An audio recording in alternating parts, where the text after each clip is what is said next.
ਇਜ਼ਰਾਈਲੀ ਫੌਜਾਂ ਅਤੇ ਡਰੋਨਾਂ ਨੇ ਅੱਜ ਸਵੇਰੇ ਕੇਂਦਰੀ ਗਾਜ਼ਾ ਵਿੱਚ ਸਹਾਇਤਾ ਟਰੱਕਾਂ ਦੀ ਉਡੀਕ ਕਰ ਰਹੇ ਸੈਂਕੜੇ ਲੋਕਾਂ ਤੇ ਗੋਲੀਬਾਰੀ ਕੀਤੀ, ਜਿਸ ਵਿੱਚ ਘੱਟੋ-ਘੱਟ 25 ਲੋਕ ਮਾਰੇ ਗਏ।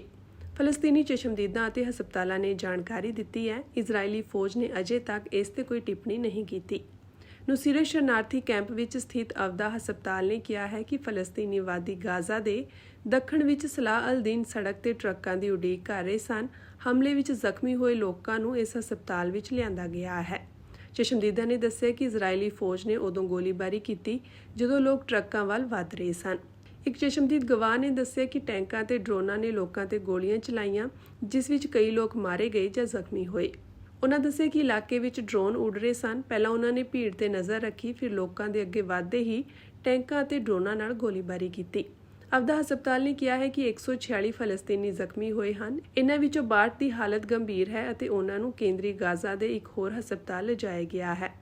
ਕੇਂਦਰੀ ਸ਼ਹਿਰ ਦੀਰ ਅਲ-ਬਲਾਹ ਦੇ ਇੱਕ ਹਸਪਤਾਲ ਨੇ ਕਿਹਾ ਹੈ ਕਿ ਉਸ ਨੂੰ ਘਟਨਾ ਵਿੱਚ ਮਾਰੇ ਗਏ 6 ਲੋਕਾਂ ਦੀਆਂ ਲਾਸ਼ਾਂ ਮਿਲੀਆਂ ਹਨ। ਇਹ ਗਾਜ਼ਾ ਵਿੱਚ ਇਜ਼ਰਾਈਲ-ਹਮਾਸ ਯੁੱਧ ਵਿੱਚ ਗੋਲੀਬਾਰੀ ਦੀ ਤਾਜ਼ਾ ਘਟਨਾ ਹੈ।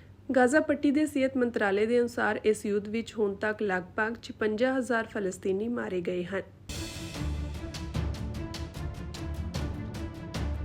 ਇਜ਼ਰਾਈਲੀ ਫੌਜਾਂ ਅਤੇ ਡਰੋਨਾਂ ਨੇ ਅੱਜ ਸਵੇਰੇ ਕੇਂਦਰੀ ਗਾਜ਼ਾ ਵਿੱਚ ਸਹਾਇਤਾ ਟਰੱਕਾਂ ਦੀ ਉਡੀਕ ਕਰ ਰਹੇ ਸੈਂਕੜੇ ਲੋਕਾਂ ਤੇ ਗੋਲੀਬਾਰੀ ਕੀਤੀ, ਜਿਸ ਵਿੱਚ ਘੱਟੋ-ਘੱਟ 25 ਲੋਕ ਮਾਰੇ ਗਏ। ਫਲਸਤੀਨੀ ਚਸ਼ਮਦੀਦਾਂ ਅਤੇ ਹਸਪਤਾਲਾਂ ਨੇ ਜਾਣਕਾਰੀ ਦਿੱਤੀ ਹੈ। ਇਜ਼ਰਾਈਲੀ ਫੌਜ ਨੇ ਅਜੇ ਤੱਕ ਇਸ ਤੇ ਕੋਈ ਟਿੱਪਣੀ ਨਹੀਂ ਕੀਤੀ। ਨੁਸੀਰਤ ਸ਼ਰਨਾਰਥੀ ਕੈਂਪ ਵਿੱਚ ਸਥਿਤ ਅਵਦਾ ਹਸਪਤਾਲ ਨੇ ਕਿਹਾ ਹੈ ਕਿ ਫਲਸਤੀਨੀ ਵਾਦੀ ਗਾਜ਼ਾ ਦੇ ਦੱਖਣ ਵਿੱਚ ਸਲਾਹ ਅਲ-ਦੀਨ ਸੜਕ ਤੇ ਟਰੱਕਾਂ ਦੀ ਉਡੀਕ ਕਰ ਰਹੇ ਸਨ। ਹਮਲੇ ਵਿੱਚ ਜ਼ਖਮੀ ਹੋਏ ਲੋਕਾਂ ਨੂੰ ਇਸ ਹਸਪਤਾਲ ਵਿੱਚ ਲਿਆਂਦਾ ਗਿਆ ਹੈ। ਚਸ਼ਮਦੀਦਾਂ ਨੇ ਦੱਸਿਆ ਕਿ ਇਜ਼ਰਾਈਲੀ ਫੌਜ ਨੇ ਉਦੋਂ ਗੋਲੀਬਾਰੀ ਕੀਤੀ ਜਦੋਂ ਲੋਕ ਟਰੱਕਾਂ ਵੱਲ ਵਧ ਰਹੇ ਸਨ। ਇੱਕ ਚਸ਼ਮਦੀਦ ਗਵਾਹ ਨੇ ਦੱਸਿਆ ਕਿ ਟੈਂਕਾਂ ਤੇ ਡਰੋਨਾਂ ਨੇ ਲੋਕਾਂ ਤੇ ਗੋਲੀਆਂ ਚਲਾਈਆਂ, ਜਿਸ ਵਿੱਚ ਕਈ ਲੋਕ ਮਾਰੇ ਗਏ ਜਾਂ ਜ਼ਖਮੀ ਹੋਏ। ਉਨ੍ਹਾਂ ਦੱਸਿਆ ਕਿ ਇਲਾਕੇ ਵਿੱਚ ਡਰੋਨ ਉੱਡ ਰਹੇ ਸਨ। ਪਹਿਲਾਂ ਉਨ੍ਹਾਂ ਨੇ ਭੀੜ ਤੇ ਨਜ਼ਰ ਰੱਖੀ, ਫਿਰ ਲੋਕਾਂ ਦੇ ਅੱਗੇ ਵਧਦੇ ਹੀ ਟੈਂਕਾਂ ਅਤੇ ਡਰੋਨਾਂ ਨਾਲ ਗੋਲੀਬਾਰੀ ਕੀਤੀ। ਅਵਦਾ ਹਸਪਤਾਲ ਨੇ ਕਿਹਾ ਹੈ ਕਿ 146 ਫਲਸਤੀਨੀ ਜ਼ਖਮੀ ਹੋਏ ਹਨ। ਇਨ੍ਹਾਂ ਵਿੱਚੋਂ 62 ਦੀ ਹਾਲਤ ਗੰਭੀਰ ਹੈ ਅਤੇ ਉਨ੍ਹਾਂ ਨੂੰ ਕੇਂਦਰੀ ਗਾਜ਼ਾ ਦੇ ਇੱਕ ਹੋਰ ਹਸਪਤਾਲ ਲਿਜਾਇਆ ਗਿਆ ਹੈ। ਕੇਂਦਰੀ ਸ਼ਹਿਰ ਦੀਰ ਅਲ-ਬਲਾਹ ਦੇ ਇੱਕ ਹਸਪਤਾਲ ਨੇ ਕਿਹਾ ਹੈ ਕਿ ਉਸ ਨੂੰ ਘਟਨਾ ਵਿੱਚ ਮਾਰੇ ਗਏ 6 ਲੋਕਾਂ ਦੀਆਂ ਲਾਸ਼ਾਂ ਮਿਲੀਆਂ ਹਨ। ਇਹ ਗਾਜ਼ਾ ਵਿੱਚ ਇਜ਼ਰਾਈਲ-ਹਮਾਸ ਯੁੱਧ ਵਿੱਚ ਗੋਲੀਬਾਰੀ ਦੀ ਤਾਜ਼ਾ ਘਟਨਾ ਹੈ। ਗਾਜ਼ਾ ਪੱਟੀ ਦੇ ਸਿਹਤ ਮੰਤਰਾਲੇ ਦੇ ਅਨੁਸਾਰ ਇਸ ਯੁੱਧ ਵਿੱਚ ਹੁਣ ਤੱਕ ਲਗਭਗ 56,000 ਫਲਸਤੀਨੀ ਮਾਰੇ ਗਏ ਹਨ। ਇਜ਼ਰਾਈਲੀ ਫੌਜਾਂ ਅਤੇ ਡਰੋਨਾਂ ਨੇ ਅੱਜ ਸਵੇਰੇ ਕੇਂਦਰੀ ਗਾਜ਼ਾ ਵਿੱਚ ਸਹਾਇਤਾ ਟਰੱਕਾਂ ਦੀ ਉਡੀਕ ਕਰ ਰਹੇ ਸੈਂਕੜੇ ਲੋਕਾਂ ਤੇ ਗੋਲੀਬਾਰੀ ਕੀਤੀ, ਜਿਸ ਵਿੱਚ ਘੱਟੋ-ਘੱਟ 25 ਲੋਕ ਮਾਰੇ ਗਏ। ਫਲਸਤੀਨੀ ਚਸ਼ਮਦੀਦਾਂ ਅਤੇ ਹਸਪਤਾਲਾਂ ਨੇ ਜਾਣਕਾਰੀ ਦਿੱਤੀ ਹੈ। ਇਜ਼ਰਾਈਲੀ ਫੌਜ ਨੇ ਅਜੇ ਤੱਕ ਇਸ ਤੇ ਕੋਈ ਟਿੱਪਣੀ ਨਹੀਂ ਕੀਤੀ। ਨੁਸੀਰਤ ਸ਼ਰਨਾਰਥੀ ਕੈਂਪ ਵਿੱਚ ਸਥਿਤ ਅਵਦਾ ਹਸਪਤਾਲ ਨੇ ਕਿਹਾ ਹੈ ਕਿ ਫਲਸਤੀਨੀ ਵਾਦੀ ਗਾਜ਼ਾ ਦੇ ਦੱਖਣ ਵਿੱਚ ਸਲਾਹ ਅਲ-ਦੀਨ ਸੜਕ ਤੇ ਟਰੱਕਾਂ ਦੀ ਉਡੀਕ ਕਰ ਰਹੇ ਸਨ। ਹਮਲੇ ਵਿੱਚ ਜ਼ਖਮੀ ਹੋਏ ਲੋਕਾਂ ਨੂੰ ਇਸ ਹਸਪਤਾਲ ਵਿੱਚ ਲਿਆਂਦਾ ਗਿਆ ਹੈ। ਚਸ਼ਮਦੀਦਾਂ ਨੇ ਦੱਸਿਆ ਕਿ ਇਜ਼ਰਾਈਲੀ ਫੌਜ ਨੇ ਉਦੋਂ ਗੋਲੀਬਾਰੀ ਕੀਤੀ ਜਦੋਂ ਲੋਕ ਟਰੱਕਾਂ ਵੱਲ ਵਧ ਰਹੇ ਸਨ। ਇੱਕ ਚਸ਼ਮਦੀਦ ਗਵਾਹ ਨੇ ਦੱਸਿਆ ਕਿ ਟੈਂਕਾਂ ਤੇ ਡਰੋਨਾਂ ਨੇ ਲੋਕਾਂ ਤੇ ਗੋਲੀਆਂ ਚਲਾਈਆਂ, ਜਿਸ ਵਿੱਚ ਕਈ ਲੋਕ ਮਾਰੇ ਗਏ ਜਾਂ ਜ਼ਖਮੀ ਹੋਏ।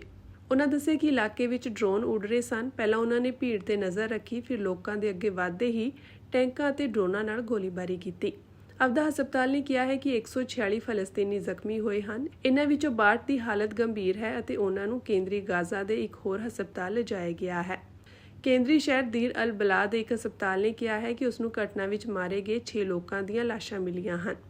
ਇਹ ਗਾਜ਼ਾ ਵਿੱਚ ਇਜ਼ਰਾਈਲ-ਹਮਾਸ ਯੁੱਧ ਵਿੱਚ ਗੋਲੀਬਾਰੀ ਦੀ ਤਾਜ਼ਾ ਘਟਨਾ ਹੈ। ਗਾਜ਼ਾ ਪੱਟੀ ਦੇ ਸਿਹਤ ਮੰਤਰਾਲੇ ਦੇ ਅਨੁਸਾਰ ਇਸ ਯੁੱਧ ਵਿੱਚ ਹੁਣ ਤੱਕ ਲਗਭਗ 56,000 ਫਲਸਤੀਨੀ ਮਾਰੇ ਗਏ ਹਨ। ਇਜ਼ਰਾਈਲੀ ਫੌਜਾਂ ਅਤੇ ਡਰੋਨਾਂ ਨੇ ਅੱਜ ਸਵੇਰੇ ਕੇਂਦਰੀ ਗਾਜ਼ਾ ਵਿੱਚ ਸਹਾਇਤਾ ਟਰੱਕਾਂ ਦੀ ਉਡੀਕ ਕਰ ਰਹੇ ਸੈਂਕੜੇ ਲੋਕਾਂ ਤੇ ਗੋਲੀਬਾਰੀ ਕੀਤੀ, ਜਿਸ ਵਿੱਚ ਘੱਟੋ-ਘੱਟ 25 ਲੋਕ ਮਾਰੇ ਗਏ। ਫਲਸਤੀਨੀ ਚਸ਼ਮਦੀਦਾਂ ਅਤੇ ਹਸਪਤਾਲਾਂ ਨੇ ਜਾਣਕਾਰੀ ਦਿੱਤੀ ਹੈ। ਇਜ਼ਰਾਈਲੀ ਫੌਜ ਨੇ ਅਜੇ ਤੱਕ ਇਸ ਤੇ ਕੋਈ ਟਿੱਪਣੀ ਨਹੀਂ ਕੀਤੀ। ਨੁਸੀਰਤ ਸ਼ਰਨਾਰਥੀ ਕੈਂਪ ਵਿੱਚ ਸਥਿਤ ਅਵਦਾ ਹਸਪਤਾਲ ਨੇ ਕਿਹਾ ਹੈ ਕਿ ਫਲਸਤੀਨੀ ਵਾਦੀ ਗਾਜ਼ਾ ਦੇ ਦੱਖਣ ਵਿੱਚ ਸਲਾਹ ਅਲ-ਦੀਨ ਸੜਕ ਤੇ ਟਰੱਕਾਂ ਦੀ ਉਡੀਕ ਕਰ ਰਹੇ ਸਨ। ਹਮਲੇ ਵਿੱਚ ਜ਼ਖਮੀ ਹੋਏ ਲੋਕਾਂ ਨੂੰ ਇਸ ਹਸਪਤਾਲ ਵਿੱਚ ਲਿਆਂਦਾ ਗਿਆ ਹੈ। ਚਸ਼ਮਦੀਦਾਂ ਨੇ ਦੱਸਿਆ ਕਿ ਇਜ਼ਰਾਈਲੀ ਫੌਜ ਨੇ ਉਦੋਂ ਗੋਲੀਬਾਰੀ ਕੀਤੀ ਜਦੋਂ ਲੋਕ ਟਰੱਕਾਂ ਵੱਲ ਵਧ ਰਹੇ ਸਨ। ਇੱਕ ਚਸ਼ਮਦੀਦ ਗਵਾਹ ਨੇ ਦੱਸਿਆ ਕਿ ਟੈਂਕਾਂ ਤੇ ਡਰੋਨਾਂ ਨੇ ਲੋਕਾਂ ਤੇ ਗੋਲੀਆਂ ਚਲਾਈਆਂ, ਜਿਸ ਵਿੱਚ ਕਈ ਲੋਕ ਮਾਰੇ ਗਏ ਜਾਂ ਜ਼ਖਮੀ ਹੋਏ।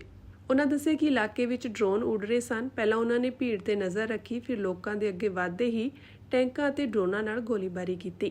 ਅਬਦਾ ਹਸਪਤਾਲ ਨੇ ਕਿਹਾ ਹੈ ਕਿ 146 ਫਲਸਤੀਨੀ ਜ਼ਖਮੀ ਹੋਏ ਹਨ। ਇਨ੍ਹਾਂ ਵਿੱਚੋਂ 62 ਦੀ ਹਾਲਤ ਗੰਭੀਰ ਹੈ ਅਤੇ ਉਹਨਾਂ ਨੂੰ ਕੇਂਦਰੀ ਗਾਜ਼ਾ ਦੇ ਇੱਕ ਹੋਰ ਹਸਪਤਾਲ ਲਿਜਾਇਆ ਗਿਆ ਹੈ। ਕੇਂਦਰੀ ਸ਼ਹਿਰ ਦੀਰ ਅਲ ਬਲਾਹ ਦੇ ਇੱਕ ਹਸਪਤਾਲ ਨੇ ਕਿਹਾ ਹੈ ਕਿ ਉਸ ਨੂੰ ਘਟਨਾ ਵਿੱਚ ਮਾਰੇ ਗਏ 6 ਲੋਕਾਂ ਦੀਆਂ ਲਾਸ਼ਾਂ ਮਿਲੀਆਂ ਹਨ। ਇਹ ਗਾਜ਼ਾ ਵਿੱਚ ਇਜ਼ਰਾਈਲ ਹਮਾਸ ਯੁੱਧ ਵਿੱਚ ਗੋਲੀਬਾਰੀ ਦੀ ਤਾਜ਼ਾ ਘਟਨਾ ਹੈ। ਗਾਜ਼ਾ ਪੱਟੀ ਦੇ ਸਿਹਤ ਮੰਤਰਾਲੇ ਦੇ ਅਨੁਸਾਰ ਇਸ ਯੁੱਧ ਵਿੱਚ ਹੁਣ ਤੱਕ ਲਗਭਗ 56,000 ਫਲਸਤੀਨੀ ਮਾਰੇ ਗਏ ਹਨ।